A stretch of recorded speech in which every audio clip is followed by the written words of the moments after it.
శ్రీ గురుభ్యో నమః. ఆషాఢమాసం వారాహి నవరాత్రులు 7వ రోజు మహావారాహి పూజ అనగా ఆషాఢ శుక్ల సప్తమి నాడు అమ్మను మహావారాహిగా పూజిస్తారు. అంతేకాకుండా సప్తమాతృకులలో చాముండిగా ఆ తల్లి భక్తులను అనుగ్రహిస్తూ ఉంటుంది. వారాహి అమ్మవారు ఎవరు?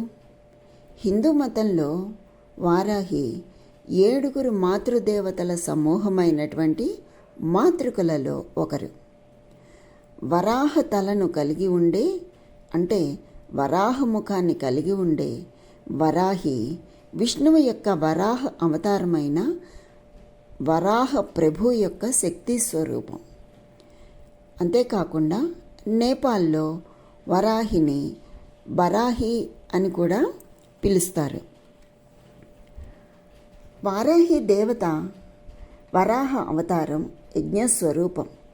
దశమహావిద్యలలో లేదు అని కొన్ని పాఠాంతరాలు చెప్తారు. ఆమె మాతృకా దేవత. బగలాముఖి స్తంభన శక్తి. బగలాముఖి స్తంభన శక్తి. వారాహి యోగ సిద్ధికరి. సముద్రపు లోతులలో దాచిపెట్టబడిన భూమిని బయటకు తెచ్చిన అవతారం. అలాగే వారాహి కూడా మనిషిలో దాగి ఉన్న ఆత్మతత్వాన్ని బయటకు తెచ్చి యోగసిద్ధిని ఇవ్వగల విద్య. అతి బలవత్తరమైన శక్తి. సమస్యలను కూకటి వేళతో పికిలించి పారవేయగలదు. అంతటి శక్తివంతురాలు ఈ మహావారాహి దేవత. రాత్రి వేళల్లో పూజలందుకునే వారాహి దేవత. మన పురాణాల ప్రకారం శక్తికి ఉన్న 7 ప్రతిరూపాలే సప్తమాతృకలు. వారే బ్రాహ్మి, మాహేశ్వరి, కౌమారి, వైష్ణవి, వారాహి, ఇంద్రాణి, చాముండి. కొన్ని నమ్మకాల ప్రకారం 8వ మాతృకగా నారసింహుని, మరికొన్ని సాంప్రదాయాల్లో 9వ మాతృకగా వినాయకుని ఆరాధించడం జరుగుతోంది. అనగా దుష్ట శిక్షణ కోసం భక్తులను కాచేందుకు ఈ సప్తమాతృకలు సిద్ధంగా ఉంటారు. వీరిలో ఒకరైనటువంటి దేవత వారాహి. పూర్వం హిరణ్యాక్షుడనే రాక్షసుడిని సంహరించి భూలోకాన్ని ఉద్ధరించిన విష్ణువు అవతారమే వరాహమూర్తి. ఈ వరాహమూర్తికి ఉన్న స్త్రీతత్వమే వారాహి అంటారు. దేవి భాగవతం, మార్కండేయ పురాణం, వరాహ పురాణం వంటి పురాణాలలో ఈ తల్లి ప్రసక్తి కనిపిస్తూ ఉంటుంది. ఆయా పురాణాలలో అంధకాసురుడు, రక్తబీజుడు, శుంభ నిశుంభులు వంటి రాక్షసులను సంహరించడంలో ఆ తల్లి పాత్ర స్పష్టంగా కనిపిస్తూ ఉంటుంది. ఆ తల్లి రూపం ఇంచుమించు వరాహమూర్తినే పోలి ఉంటుంది. ఆ తల్లి శరీర ఛాయను నల్లని మేఘవర్ణంలో ఉన్నట్లు పేర్కొంటారు. సాధారణంగా వారాహి దేవత వరాహముఖంతో 8 చేతులతో కనిపిస్తూ ఉంటుంది. అభయ వరద హస్తాలతో శంఖము, పాశము, హలము వంటి ఆయుధాలతో దర్శనమిస్తుంది. గుర్రము, సింహము, పాము, దున్నపోతు వంటి వివిధ వాహనాల మీద ఈ తల్లి సంచరిస్తూ ఉంటుంది. తాంత్రికులకు ఇష్టమైన దేవత వారాహిమాత. అందుకే ఈ తల్లిని రాత్రివేళల్లో పూజించడం కద్దు. వారాహిమాత ముఖ్య దేవతగా ప్రతిష్ఠించిన కొన్ని ఆలయాల్లో సైతం రాత్రివేళల్లోనో లేక తెల్లవారుజామునో మాత్రమే ఉంటుంది. దేశంలోని వివిధ ప్రాంతాల్లో ఈమె ఆలయాలు ఉన్నప్పటికీ ఒడిశా, వారణాసి, మైలాపూర్లలో ఉన్న ఈ తల్లి ఆలయాలకు ప్రాధాన్యత ఎక్కువ. లలితాదేవికి సైన్యాధిపతిగా వారాహిదేవిని వర్ణిస్తారు. అందుకే ఈ తల్లి ప్రస్తావన లలితా సహస్రనామంలో కూడా కనిపిస్తూ ఉంటుంది. లలితాదేవి తరపున పోరాడేందుకే కాకుండా భక్తులకు అండగా ఉండేందుకు కూడా ఒక గొప్ప యోధురాలుగా నిలుస్తుంది. ఈ తల్లిని ఆరాధిస్తే జీవితంలో ఎదురయ్యే అడ్డంకులన్నీ తొలగిపోతాయి. శత్రు భయం ఉండదని, జ్ఞానం సిద్ధిస్తుందని, కుండలిని శక్తి జాగృతమవుతుందని తరతరాలుగా నిలిచి ఉన్న నమ్మకం. వారాహిదేవి పేర ఉన్నటువంటి మూల మంత్రాలను, అష్టోత్తరాలను పఠిస్తే సకల జయాలు సిద్ధిస్తాయి అని భక్తులకు అనుభవమయ్యే విషయం. ఈ తల్లి శాక్తేయంలో కనిపిస్తుంది. అంటే శాక్తేయము అంటే శక్తిని ఉపాసించే ప్రక్రియ. వారాహి అమ్మవారు శ్రీ లలితా త్రిపుర సుందరి దేవి యొక్క సైన్యాధిపతి. దండనాథ పేరుతో పిలువబడే తల్లి శంఖం, చక్రం, నాగలి, గుణపం, అభయ వరదాలతో దర్శనమిస్తుంది. ఇంతకుముందు మనం చెప్పుకున్నాం, సప్తమాతృకలలో ఒకరు ఈ వారాహి. శాక్తేయులు వారాహిదేవి పార్వతీదేవి మాతృక అని కూడా నమ్ముతారు. ఈ మాతృకలు దానవులపై యుద్ధానికి వెళ్ళేటప్పుడు అవసరానుగుణంగా దేవతల యొక్క శక్తులను సమీకరించి సృష్టించి తమ తమ ఆయుధాలు ఇచ్చినవి. శక్తి స్వరూపుడైన దుర్గాదేవి తనచే సృష్టించబడినటువంటి అన్ని మాతృకలను తనలో ఐక్యం చేసుకుని శుంభుని సంహరించింది అని మనకి శక్తి పురాణంలో ఉంది. దేవి భాగవతం ప్రకారం చండీమాత రక్తబీజుణ్ణి సంహరించేటప్పుడు వారాహి మాతృకను సృష్టించిందట. దేవి పురాణంలో వారాహిదేవిని వరాహజనని, కృతంత తను సంభవ అని చెప్తారు. అంటే మృత్యు సమయంలో వచ్చే శక్తి, అంటే యమశక్తిగా కూడా వర్ణించారు. వారాహిదేవి వాహనం ఏనుము, పాశం ధరించి ఉండటం కూడా ఈ పైన చెప్పినటువంటి విషయాన్ని తెలియచేస్తూ ఉంటుంది. అంతేకాదు ఆ తల్లి కైవల్య రూపిణి, వైవస్వతి అని కూడా అంటారు. ఈ తల్లిని వాగ్దేవి రూపిణిగా కూడా వర్ణిస్తారు. వారాహిదేవి వరాహముఖం అంటే పంది ముఖం కలిగి చక్రం, కత్తి ధరించి భక్తులకు దర్శనమిస్తోంది. లలితా సహస్రనామాల్లో ఈ వారాహిదేవి నామం ఉండటం మనకి కనిపిస్తుంది. వారాహిదేవి మందిరాల్లో ముఖ్యంగా తాంత్రిక పూజ జరగడం సర్వసాధారణం. ప్రతి మనిషిలోనూ వారాహి శక్తి నాభి ప్రాంతంలో ఉండి మణిపూర, స్వాదిష్టాన, మూలాధార చక్రాలను ప్రభావితం చేస్తుంది. అంతేకాకుండా వారాహిదేవి కవచం పారాయణం చేయిస్తే ఎంతటి కష్టసాధ్యమైన పనులైనా త్వరగా పూర్తవుతాయి అని చెప్పి పెద్దలు చెప్తారు. ఈ తల్లి సప్తమాతృకల్లో ఒకరుగా అమ్మవారి శక్తి స్వరూపాల్లో ఒకటిగా మనం కొలుచుకుంటాం. అంటే వరాహస్వామి అర్ధాంగి, అంటే శ్రీ మహాలక్ష్మి స్వరూపమే సాక్షాత్తు. మనం ఇంతకు ముందు చెప్పుకున్నాం, నేపాలీయులు బారాహి అనే పేరుతో కొలుచుకుంటారు.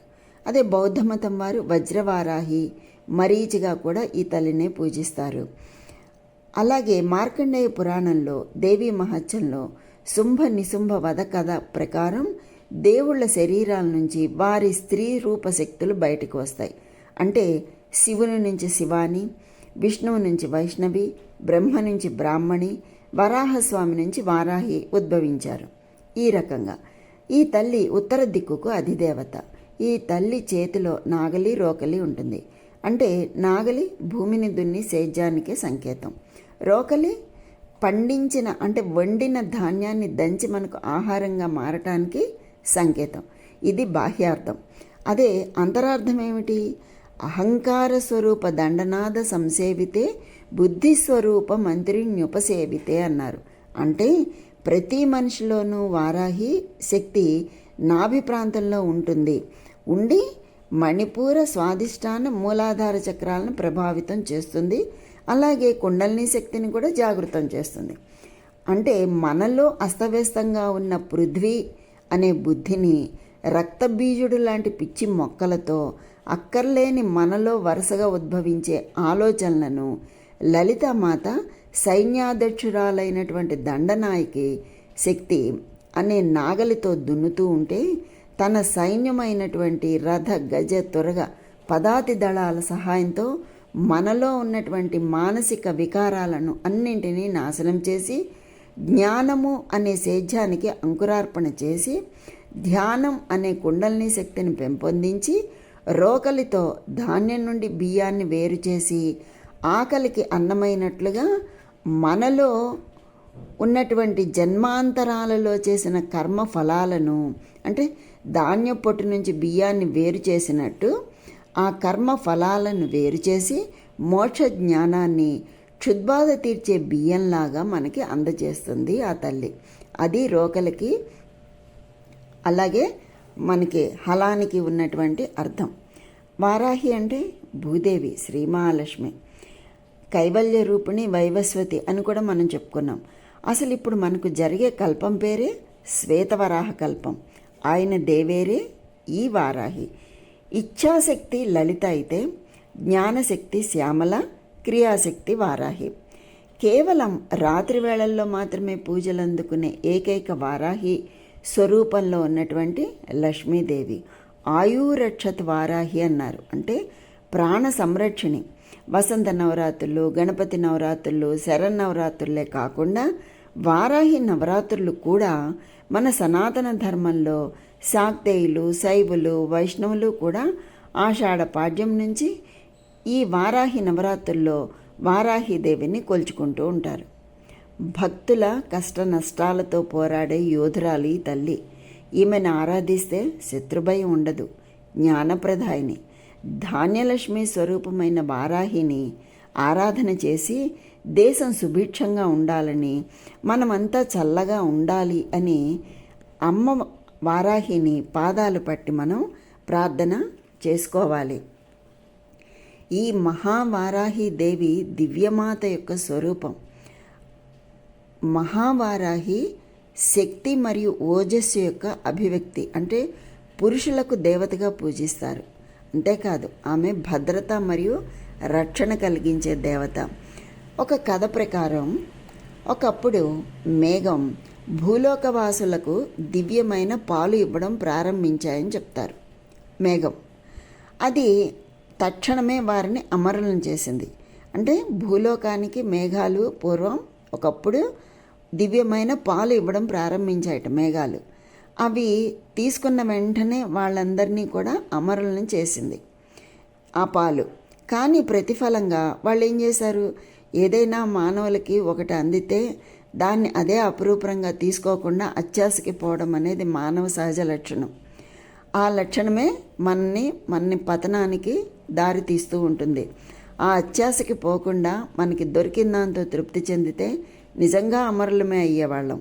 కానీ అత్యాశతో ఉన్న విధంగా ఉన్నందువలన ఆ తల్లి ఏం చేసింది, భూమి నుండి సాధ్యమయ్యే ప్రతి వస్తువును పొందటం ప్రారంభించారు. ఎప్పుడైతే మేఘాల నుంచి వచ్చిన పాలు తాగి అమరులయ్యారో ఇంకా అత్యాశకి పోయి ఆ భూమి మీద నుంచి వచ్చేటటువంటి ప్రతి వస్తువును మాకే కావాలి అని పొందటం ప్రారంభించారు. ఆ విధంగా ప్రారంభించడంతో అమ్మ వారందరికీ కూడా వాటన్నింటినీ కట్టడి చేసి మేఘాల నుంచి వర్షం వచ్చేలాగా చేసి, అంటే నీరు వచ్చేలాగా చేసి, ఆ నీటి ద్వారా భూమి యందు పంటలు పండి ఔషధాలు పండి వాటి నుంచి ప్రజలకు ఆరోగ్యం వచ్చేలాగా చేసిందనమాట. అంటే దీన్ని బట్టి, ఈ కథను బట్టి మనకేం తెలుస్తుంది అంటే అత్యాశకి పోకుండా మనకి దొరికిన దాంతో సంతృప్తి చెందితే మనం నిజంగా అమరులమే.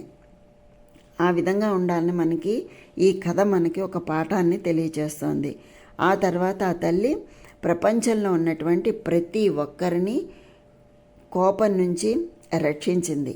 అంటే దానివల్ల ఆ తల్లిని, ఆ మహావారాహిని రక్షక దేవతగా, భద్రత కల్పించే దేవతగా చెబుతూ ఉంటారు అన్నమాట.